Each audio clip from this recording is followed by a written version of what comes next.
to you. Last time I spoke to you, you spoke to me in a very condescending and a very rude manner, like I was an idiot. Because a lot of people here, when I had cancer in my face and I had blood poisoning and I had some intellectual capacity issues at that time, back in 2020, after I got back from Asia, a lot of people here have had a lot of bad things and a lot of rumors to say about me here in this community. For example, I got charged for stalking, and then last week I went and I got my glasses fixed, and my optometrist worked out that the charges were ridiculous because I'm fucking blind.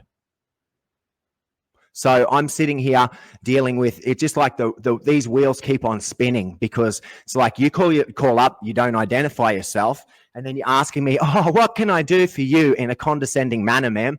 I'm here trying to get a job. I've given you my resume. If you think that my resume, the points of my resume make me look like a yo-yo or an idiot working for the Defense Attaché Service before, obviously that's a way that it is, because that's how I've been treated for like the last year now.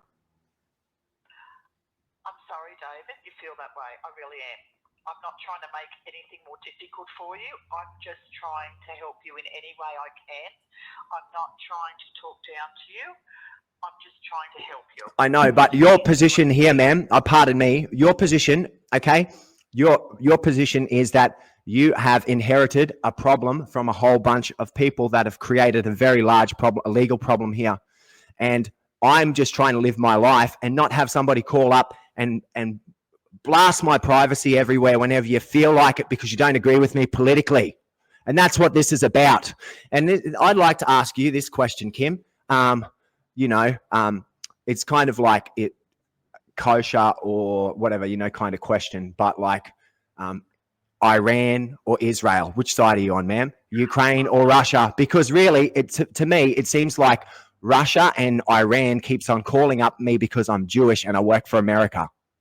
That's what it seems like.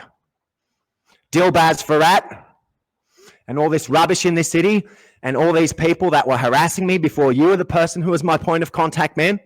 I'm not blaming this on you. I'm letting you know what the problem is.